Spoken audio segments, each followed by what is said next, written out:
So my name's Jasper. I'm the CTO of Jacquard. Jacquard is a platform that does brand messaging that resonates everywhere.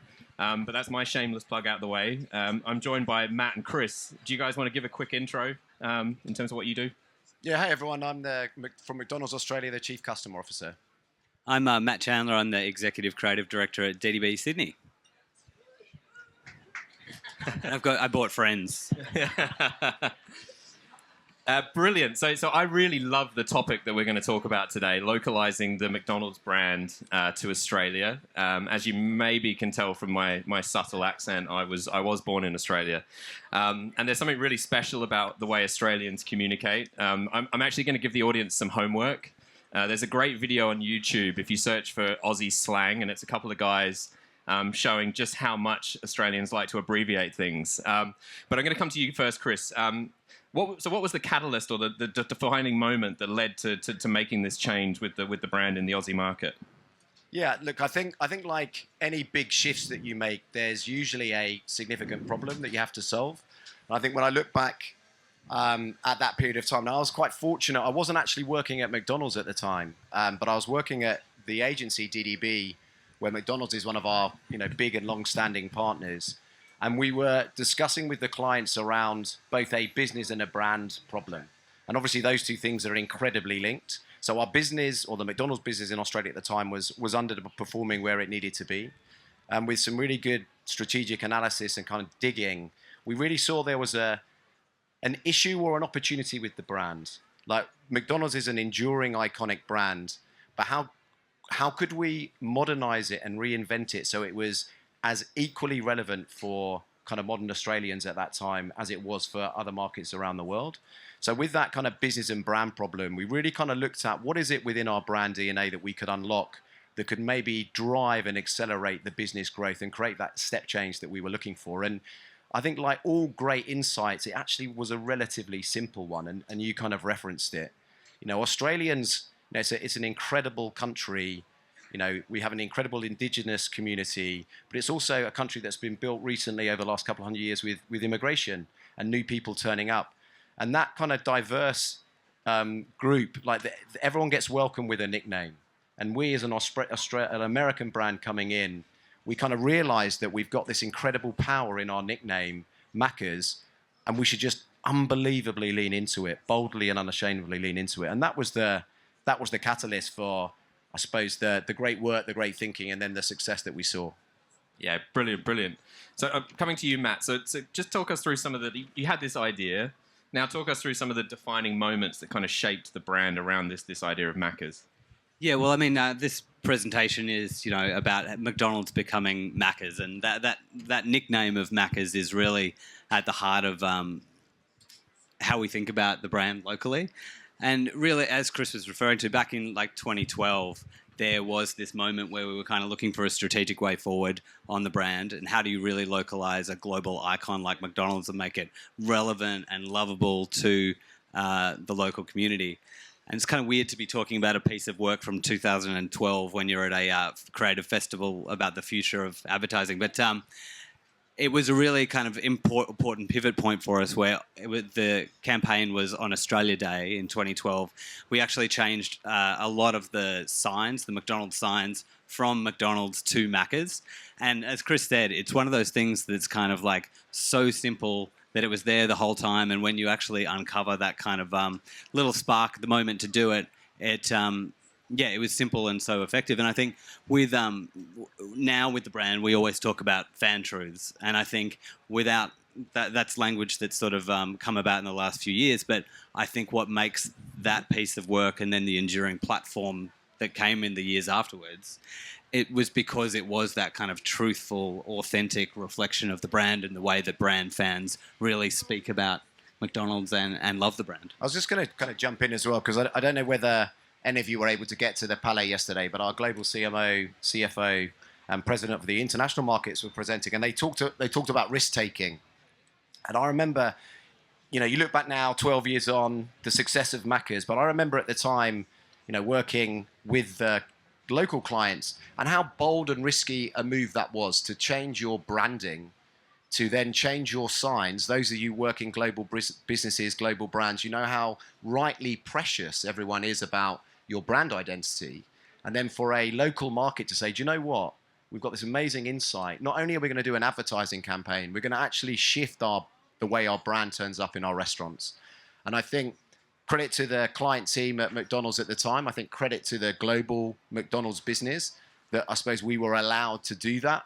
And I think it meant that for our franchisees, for our customers, as I say, this just wasn't a kind of advertising response. It was something that we kind of fundamentally wanted to embrace as a business.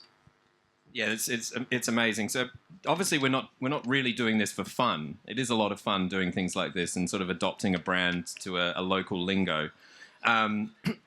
Just talk us through the kind of results that the change and the shift in ways of thinking drove for the business. Yeah, so we had incredible kind of business results that have been compounded year after year. And I think, we were at a discussion yesterday with the Contagious team. We talk about, ideas and platforms that drive compound interest over time. So it's hard to underestimate the commercial impact of embracing our nickname and then having that as a spirit that infuses our work. We've completely, double-digit growth from our return on investment perspective from an advertising. We've had incredible growth as a business. So all of those kind of metrics that matter from a commercial perspective have been incredibly strong. And the Australian business has been an incredibly strong performer for McDonald's, over the past 10, 12 years. But I also think, we often talk about, the short and the long-term impact. I think, a real challenge for us as a brand and a business is continuing to make sure that we're recruiting people into the brand, so across all generations, and that we're driving frequency and visitation. We have amazing kind of reach, so how can we drive that frequency? And I think this campaign, this thought, this platform has allowed us to continually engage our customer across all channels in a way that they've really connected with. So obviously when we think about brand, it's more than just a name and it's more than just changing the name. So what are some of the core principles that make up this idea and how you roll it out? Yeah, I think you want to build a framework around when you have an insight like this and something that you're holding really strongly to. So we talk about culture being at the heart of everything that we do, and the way we look at the work, particularly now, is through this idea of these three pillars of fame, feels, and footfall. How is it driving fame? How is it building fame? How is it making people feel something? And ultimately, how is it driving people in store? Because at the end of the day, that's kind of all that matters for the brand and the franchisees. So they're kind of the ways that we define the work. And I think as a client, when the agency are talking to you about how they want to think about their creative kind of ecosystem and the importance of fame, the importance of feeling, but to see an agency partner recognize that we have to drive people in, and we have to do that with a degree of urgency, and therefore baked into the ideas is that visitation opportunity. I think that framework's really, really great for us, and I think it helps our teams, it helps the agencies, and so I really love the way. It's relatively simple, but I think that makes it really powerful. Yeah, and I think to the point about the long and the short of it, it really is about at the same time the sweet spot is when you can kind of drive brand affinity, create new fans at the same time as driving people into the restaurant. So yeah, that's kind of that's the bullseye that we're always trying to hit. Yeah. There's one aspect that I really love, and we were talking about this in preparation of the meeting, and I didn't actually know this backstory, but Aussies, we love our coffee. Like I'm from Adelaide, and there's a crazy thing about Adelaide. We don't have a Starbucks, which is just mental if you think about it. So we take our coffee very seriously. But just tell us the backstory of how McCafe came to be and how coffee has been such a key part of this rebrand. Yeah, so McCafe was the global McCafe business was created in Australia in 1993. It was kind of born in Melbourne. Again, in the McDonald's business, there's incredible innovation that comes from our system. That can be our partners, that can be our licensees, that can be our customers. In this instance, it came from our owner-operators who saw an incredibly emerging kind of coffee trend within Melbourne, and they wanted to understand how they could be a part of that from a business perspective. They kind of challenged us at a business at that time. Are we really delivering against Australians' expectations of coffee. And from that, the McCafe business was born. We obviously serve incredible scale and volume. From an Australian perspective, it's barista-made coffee. It's around $5 Australian, which would be around $3.5 US dollars. We compete against independent cafes, and we serve 1 in 4 hot coffees that are bought outside in the independent eating occasion category. So it's an incredible volume business. It makes up 15% of our sales. So incredibly important. And again, looking at, well, this is a global brand now that's been born in Australia. How can we bring it to life in a really kind of compelling way? And again, going back to the fan truth discussion, it's like there's a really great insight around kind of Australians' expectations of coffee. That if they have a bad coffee, it kind of ruins their day. They're very credentialed when it comes to the type of coffee, their baristas, how they like their coffee. And so we kind of felt that if we really lent into that and went, our driving force at the McCafe business in Australia is to deliver coffee that's fit for Australians. And the DDB team came up with a great creative idea, coffee fit for an Aussie, and just celebrated Australians' weird and wonderful relationship with coffee. And it, again, been a huge success. Driven incredible growth for us as a business. As I say, we're a kind of standout coffee market within the McDonald's world. With that, nearly 15% of our sales, so over $1 billion in sales in McCafe last year. And again, it's really about that connection between brand and retail, because within the Coffee Fit for an Aussie platform, there's culture-driving work that's all about celebrating that Australian obsession with coffee. The times, places that people, have their morning ritual coffee. But then within everything that we, every story that we tell, quality has to be so key to the story as well, because Australians just won't accept bad quality coffee. It's the thing that everybody, no matter who you are, is snobby about every morning. So yeah, and I think one other thing as well that I thought was really great about, so great insight, really great creative platform, and then it kind of forced us to think about from a product design perspective. We're about creating coffee experiences that meet Australians' wants and needs. It then kind of led to an innovation brief. So we actually brought out a kind of new coffee flavor called the Australiano, which used like native ingredients as part of that coffee experience. So it was a fantastic LTO. It performed really, really well. But I think the learning for me was that when you get one of these really strong platforms, it doesn't just influence how you go to market. It can influence your product design, how you talk to your crew, how you kind of drive design within the restaurants, etc. Yeah, and I think that idea of the Australiano came out of a kind of really competitive spirit with America. We were like, if there's an Americano, there's got to be an Australiano. It's outrageous that there's an American one. So yeah, that's where that one came from. And I think when you have these platforms, you've got the whole brand idea of making McDonald's, Maccas, and then within that you've got this insight around Coffee Fit for an Aussie. When you've got these clear and simple platforms as a creative, it gives you like this incredible opportunity to just play with it and see where you can push and pull the brand and innovate. And there's always traditional comms that you're doing, but product innovation like that is the really, really exciting stuff. And then with an idea like that, it's kind of thing, it's one page in a presentation deck, and then it becomes an 18-month process of testing and learning and trying till you've actually made a product that's worth putting out. Gee, I really want a coffee now. Should we take a break? So there are some other really unique parts of the Australian culture. How do you kind of weave those in?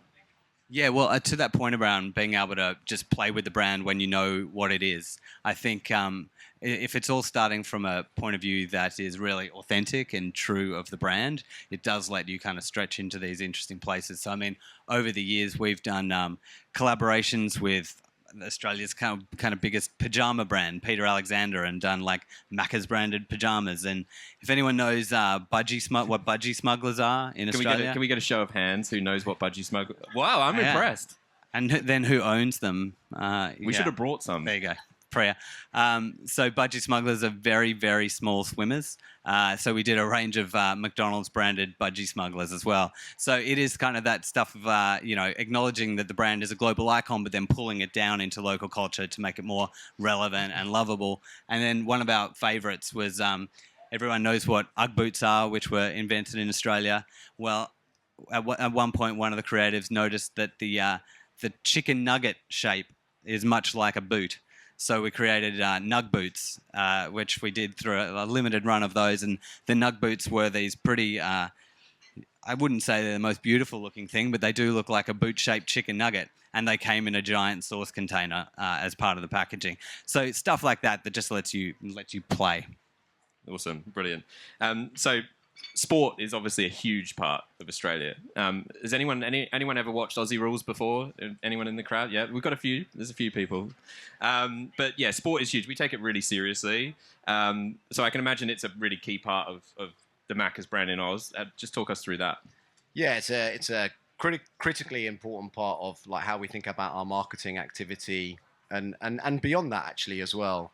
You know, there's a real truth around like our brand and sport in the sense that after games, after practice, after training, there's a real fan truth around people love going to Maccas afterwards. And again, the DDB team came up with this really lovely thought around it's where the game goes. So everyone, whether it's before the game, on the way to the game, or after the game, Maccas is a place where people kind of congregate.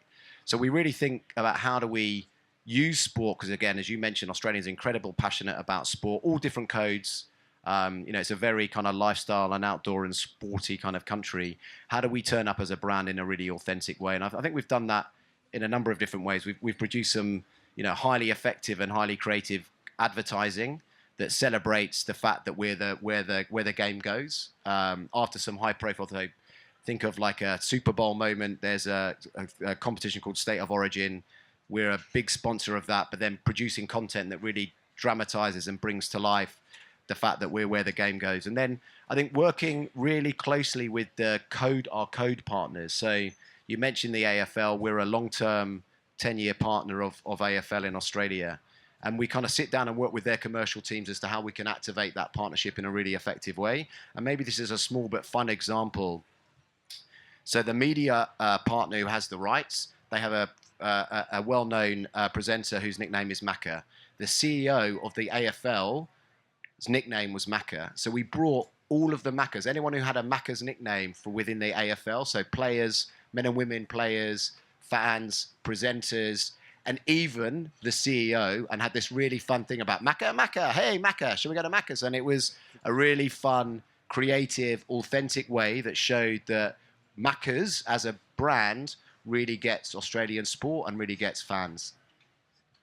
So I imagine not everything can be done at a local level. Sometimes you just have global campaigns that you need to roll out, but you still want to make them authentic to the market. Talk us through an example of that. Yeah, so I think most people here would know the incredible success of Famous Orders, and you know, Morgan kind of touched upon it yesterday. And we as a business are increasingly looking to scale highly effective creative ideas. You know, we certainly looked on at that campaign from Australia and with high envy as to how, you know, incredibly impactful, incredibly effective it was.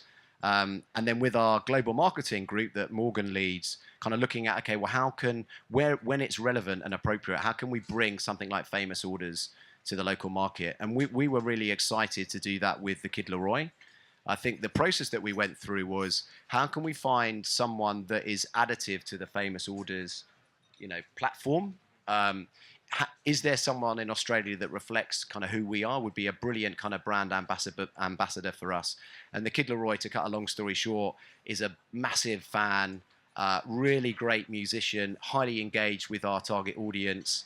And so we did the partnership with the Kid Leroy, with his Famous Order. He designed the packaging. We had incredible merch. Importantly, we brought our crew into that, because obviously our crew were high fans of the Kid Leroy.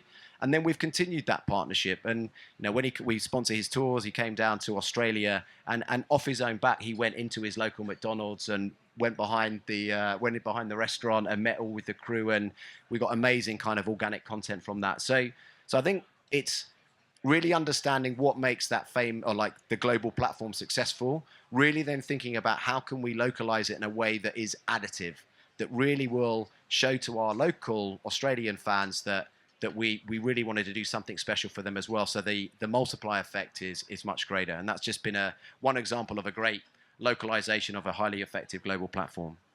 So there is some work. You're up for an award, right, for a campaign at the Cannes Lion. Yep. Just talk us through that. I believe it's about the Big Mac, and I think there's a tech component. I'd be interested to kind of know the backstory of that campaign. Yeah, well, I mean, Big Mac is the icon of McDonald's, and it's interesting. There's a real connection between the brand love for McDonald's and the love for Big Mac. So as the love for Big Mac either increases or declines, as goes the brand. So at the end of last year, we all committed to doing a big piece of work for the Big Mac to re-engage the Australian audience around the Big Mac, because it's kind of seen as it's your dad's burger. The youth don't really tend to order Big Macs. They get smaller things. They like order chicken. So reintroducing the Big Mac to a younger generation was at the heart of that brief. And as to the point about McDonald's becoming Maccas, there's certain things that with this brand that you just can't walk past. They're so timeless and authentic to the brand that you kind of think they might be a bit too obvious, and we shouldn't do that because it's too obvious, but you just keep coming back. And for us with Big Mac, there's the Big Mac chant, which goes, 2 all-beef patty, special sauce, lettuce, cheese, pickles, onions on a sesame seed bun. Try and get Matt to do that later at the Carlton or something. Yeah. So that jingle was actually originated out of DDB New York at the end of the 60s. But it's been in culture in Australia since the 80s, the late 80s, I think it first came to Australia.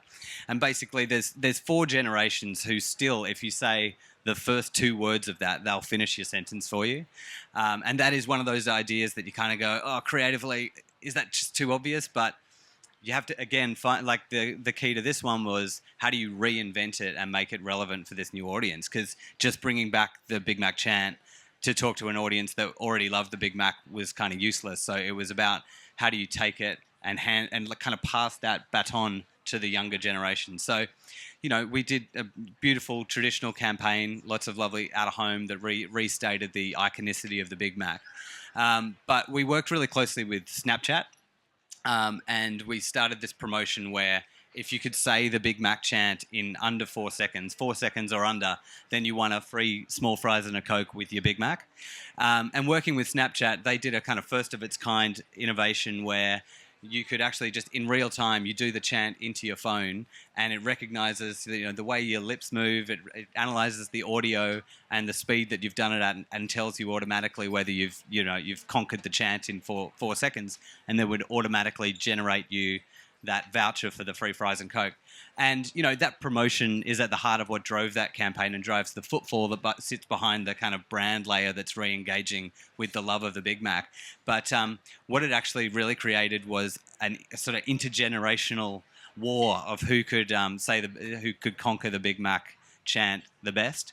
So, I mean, the PR and the virality that we had out of people trying to outdo each other with the chant sort of grew and grew over the 7-week campaign to the point that I think it was the last week of the campaign, it was sort of wrapping up, and we'd had huge success and thousands of Australians had done the chant. And then in the last week of the campaign, the Australian Prime Minister was on air, and somehow it came to a conversation about the Big Mac, and without missing a beat, he just jumped in and said, oh, they're doing this campaign that I remember from my youth, and perfectly nailed that 2 all-beef patties chant. So it felt like, if the Prime Minister's doing your jingle live on air, that you've kind of done a good job of it. I suspect we're out of time. Okay. Thanks a lot for joining us today. Hopefully you found the content good. Thanks so much.